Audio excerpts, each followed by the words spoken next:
Riley County officials are looking to fill a few positions. The County Commission on Monday approved requests to hire a customer service provider in the Treasurer's office and a deputy chief position in the fire department. County Treasurer Shiloh Hager said the previous employee resigned. We really need to have that front counter staff in order to be able to cover for illnesses, vacation days. It's just, I feel it's a much needed position in order to provide the customer service that is expected of our office. County Emergency Management Director Russell Stuckey said the fire department needs to hire a new deputy chief of administration. Commissioner John Ford agreed. This has been another tough one to keep filled through the years. I know we restructured and kind of split up the duties and functions, but for some reason this one has been moving through deputies pretty quick. In other business, Commissioner Ford presented a retirement plaque to Teresa Stewart, who served in the Riley County Health Department for 7 years as the advanced practice registered nurse. Stewart said she enjoyed her time working for the county, and now she looks forward to traveling in retirement. Pottawatomie County Commissioners heard from Fire Supervisor Jared Barnes on Monday, where he announced that he is working on creating a stipend program for volunteer firefighters with Consolidated Fire. He says more benefits may be needed to attract volunteers.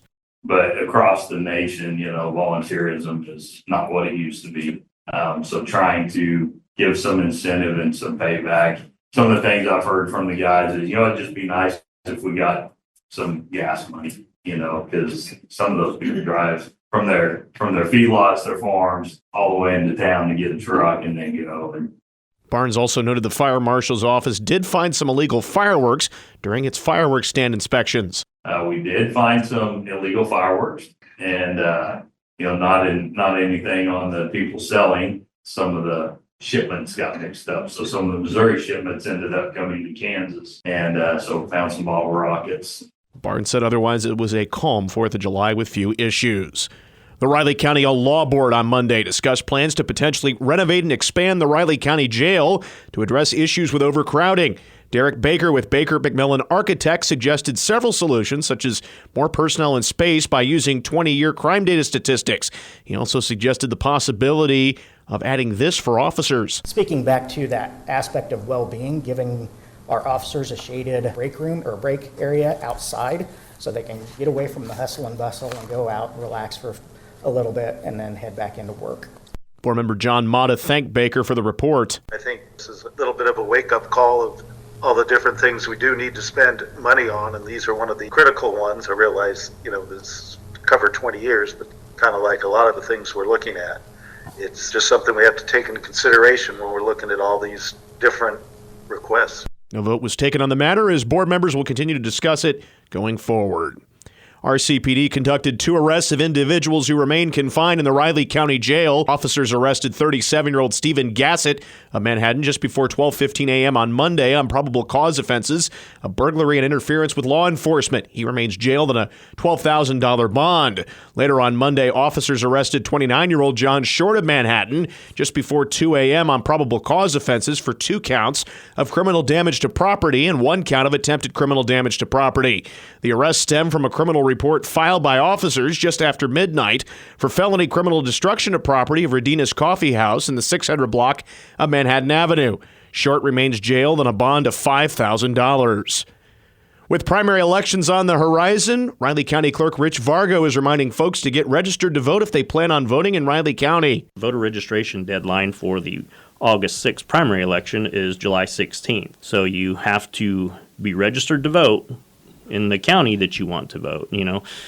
Kids will say, well, I'm registered back home. Well, you have to vote back home. You can't vote here. And we get ballots dropped, mail ballots dropped in our ballot boxes from other counties. Advance voting then gets started tomorrow. Advance voting starts July 17th. Last day to request a ballot by mail is July 30th. All of these are by state law. Advance voting ends Monday, August 5th, 2024 at noon. And election day is August 6th, and the polls are open 7 a.m. to 7 p.m. Mail voting is allowed in Kansas and begins 2 weeks out. Vargo said that mail voting must be postmarked by the primary date and can be received 3 days after the election as long as it's postmarked by the primary date.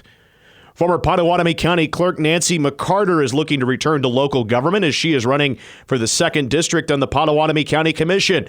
McCarter, who served as the county clerk from 2009 to 2021, is running for the county commission for the second time as she lost to current commissioner Pat Weichselman in 2020. She spoke about the possibility of the county going to solar in an interview with News Radio KMAN. I'm not sure that it's the answer for the future. I'm not totally against it, but I'm not sold on it. McCarter also spoke about the recent news that the county's valuation had gone down. The first time that has happened since 2010. I think they've been stockpiling money, and I'm afraid that in 2 or 3 years, what's going to happen? That they're going to have to raise it. If they raise it too high, then they've got to have an election. There's more money. I think they should have kept it status quo. McCarter, a Republican, says she believes that less government is the answer and the town's policy should be reviewed if she's elected due to the expansion of the county commission. She's one of 2 candidates running for the district. Merle Page is the other candidate seeking the seat that encompasses Wamego. The primary is set for August 6th. For the latest news headlines, you can head over to our website, newsradiokman.com. Good morning, I'm Troy Coverdale with your sports headlines. K-State right-handers Tyson Neighbors and Jackson Wentworth, along with second baseman Brady Day, were selected on the second day of Major League Baseball's draft. Neighbors selected by the Padres with the 118th overall pick. Wentworth was taken 158th overall by the Blue Jays, and Day was picked up by the Phillies with the 312th overall pick.